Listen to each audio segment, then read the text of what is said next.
Ne cherchez pas, son nom a disparu de la mémoire collective. Pourtant, à l'orée du XVe siècle, oyez l'histoire de Christine de Pisan, femme d'exception.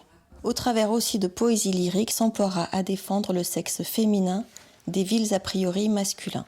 Ça a été vraiment une des premières femmes qui a vécu de sa plume. Elle a eu des commandes du roi, elle travaillait aussi comme une journaliste en fait. C'était la guerre de 100 ans et elle allait sur les lieux de combat pour commenter, écrire là-dessus. Elle écrivait aussi des poèmes, elle écrivait des critiques de textes. Enfin, c'était une femme de lettres accomplie. Christine de Pisan perdra père, mari, la laissant avec enfant dans un relatif dénuement. Veuve avec 3 enfants, une mère et une nièce à charge, Christine doit faire face.